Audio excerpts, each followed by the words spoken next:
जय हिंद साथियों।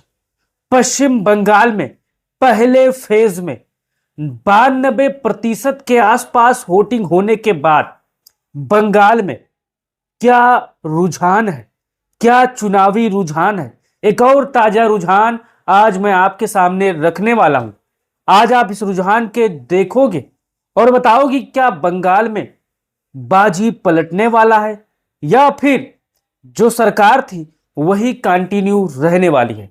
अगर आप भी पश्चिम बंगाल के होंगे या उत्तर प्रदेश या भारत के किसी भी कोने से ये वीडियो देख रहे होंगे तो आप इस रुझान के बारे में, क्योंकि यहां पर आप देख सकते हो लगभग 92% के आसपास, 90% के 92% के आसपास जबरदस्त वोटिंग हुई है।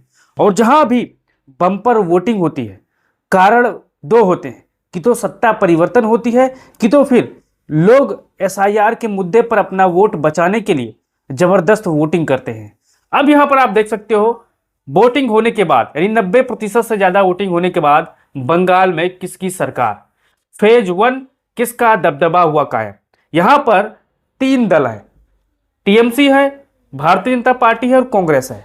अन्य भी अपने लड़ाई में है, लेकिन इन तीनों के बारे में ही बताया गया है कि ये तीनों बंगाल के चुनाव में किसका दबदबा कायम होने वाला है। अब यहां पर आप देख सकते हो 92% के आसपास बंगाल में जबरदस्त वोटिंग हुई है। कुछ लोग 92.5 कह रहे हैं, कुछ लोग 93.5 कह रहे हैं। तो यहां पर 92% ही वोटिंग आप मान लीजिए। और यहां पर जो पहला जिला सामने निकल के आता है फेज 1 का, वो है कुच विहार।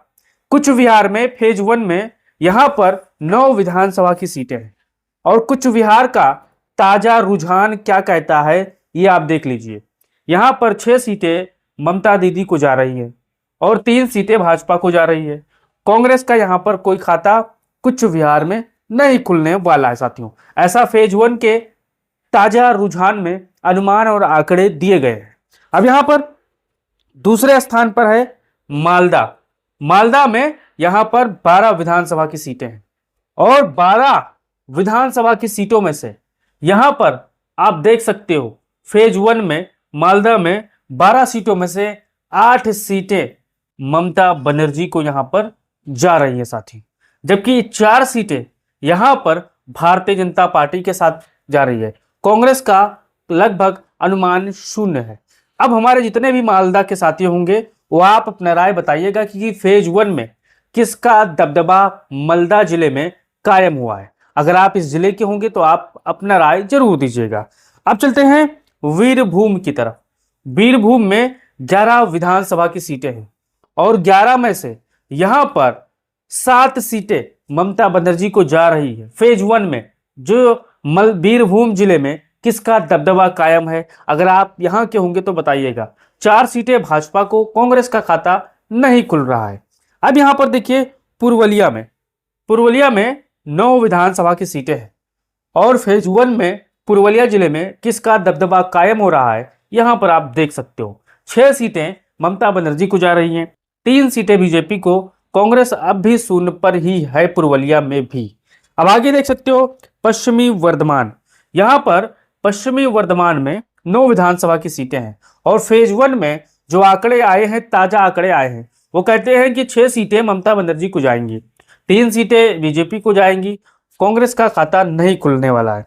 अब पश्चिमी मेदिनीपुर आप देख सकते हो 15 विधानसभा की सीटें हैं और 15 में से यहां पर फेज 1 में ममता बनर्जी को पश्चिमी मेदिनीपुर में 9 सीटें जा रही हैं, जबकि भाजपा को 6 सीटें, कांग्रेस अब भी 0 पे है। यहां पर भी कालिंपोंग में 1 सीटें हैं और फेज 1 में यहां पर उलटफेर देखने को आप मिल सकता है। आपने कई ऐसे सर्वे देखे होंगे जो कालिंपोंग टीएमसी जीत रही है, लेकिन फेज 1 में ताजा रुझान में दावा किया जा रहा है कि फेज 1 में भारतीय जनता पार्टी कालिंपोंग की 1 सीट जीत रही है। अब आप कालिंपोंग के होंगे तो बताइए कि कालिंपोंग में किसका दबदबा कायम होने वाला है।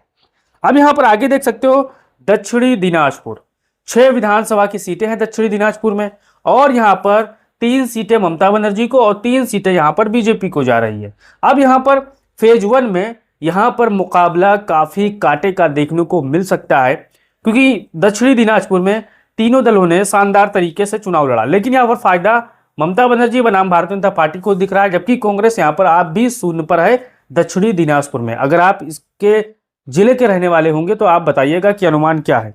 अब जलपाईगुड़ी देख सकते हो, 7 विधानसभा की सीटें जलपाईगुड़ी में, और 7 में से 5 सीटें ममता बनर्जी को जा रही है, 2 सीटें बीजेपी को। कांग्रेस का कोई खाता यहां पर खुलता नजर नहीं आ रहा है। आगे आप यहां पर देख सकते हो पूर्व मेदिनीपुर।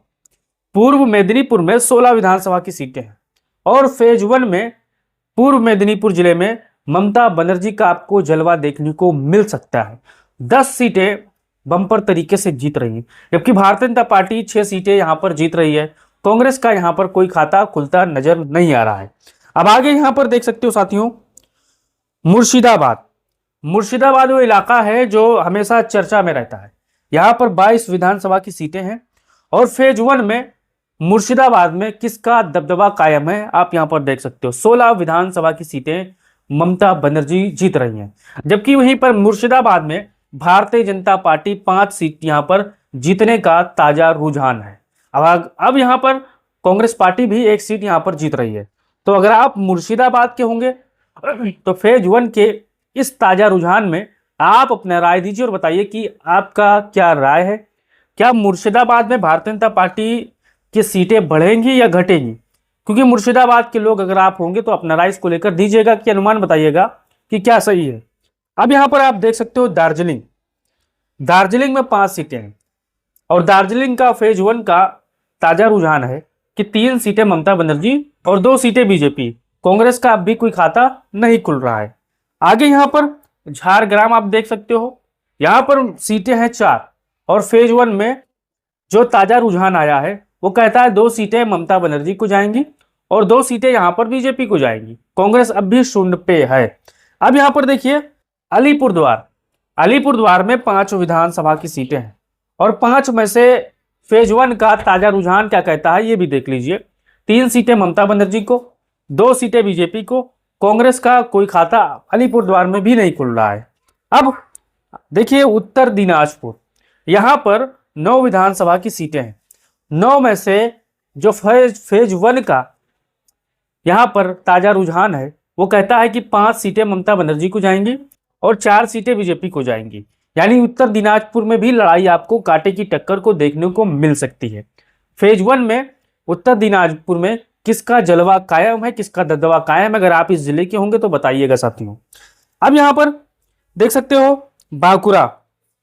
बांकुरा में 12 विधानसभा की सीटें हैं, और फेज 1 के ताजा रुझान में बांकुरा में 8 सीटें ममता बनर्जी को जा रही है, जबकि 4 सीटें यहां पर बीजेपी को जा रही हैं।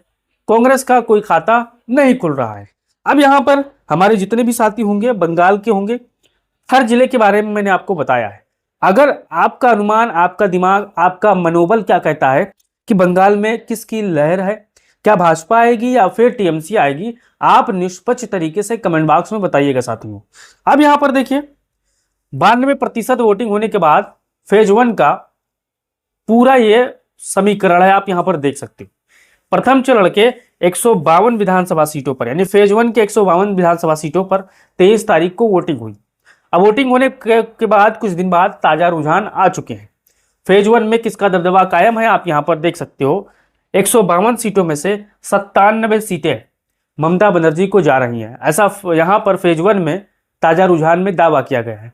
जबकि वहीं पर 54 सीटें भारतीय जनता पार्टी को जा रही है, और यहां पर कांग्रेस को भी 1 सीट मिल रही है। तो हमारे जितने भी प्रथम चरण के साथी होंगे, बंगाल के साथी होंगे, बिहार के होंगे, आसाम के होंगे, या अमेरिका, दुबई, सऊदीया, कहीं से भी ये वीडियो देख रहे होंगे, आप बताइएगा कि फेज 1 में क्या ममता बनर्जी की सीटें बढ़ेंगी या फिर घटेंगी, या फिर भारतीय जनता पार्टी और घटेगी या और बढ़ेगी, या कांग्रेस पार्टी खत्म होगी या और बढ़ेगी। आप अपना अनुमान बताइए और बताइए कि क्या बंगाल में होने वाला है। आपका सटीक अनुमान क्या है आप भी बताइए, क्योंकि जैसे ही विधानसभा चुनाव खत्म हुआ तरह तरह के ओपिनियन पोल, तरह तरह के रुझान आपको देखे होंगे। अब बताइए कि यहाँ पर आपको क्या सही लगता है, क्या गलत लगता है। कमेंट बॉक्स खुला है, आप अपना राय जरूर दीजिएगा और बताइएगा कि क्या बंगाल में दीदी की वापसी हो रही है या फिर भारतीय जनता पार्टी टिकड़म लगा के सरकार बना लेगी। अपना राय निष्पक्ष तरीके से दीजिएगा। ये परिणाम नहीं है, परिणाम 4 तारीख को आएंगे, और ये फेज 1 का ताजा रुझान है जो बंगाल के विधानसभा चुनाव 2026 का आकलन है, आंकड़ा है साथियों। तो अपना राय दीजिए और वीडियो को तमाम साथियों और भाइयों बहनों तक पहुंचाइए ताकि उनका राय मिल सके और वो भी इस वीडियो पर अपना राय दे सके। अगर आप ये वीडियो फेसबुक पर देख रहे हो तो आपको ये ओपिनियन सर्वे फेज 1 का अच्छा लगा, ताजा रुझान, तो पेज को फॉलो कर लो। यूट्यूब पर देख रहे हो तो चैनल को सब्सक्राइब कर लो, क्योंकि अभी दूसरे चरण का ओपिनियन पोल आएगा, फिर एग्जिट पोल आएगा, तो आप इसको देखने के लिए पेज को फॉलो कर लीजिए, चैनल को सब्सक्राइब कर लीजिए। जय हिंद, जय भारत, जय बंगाल।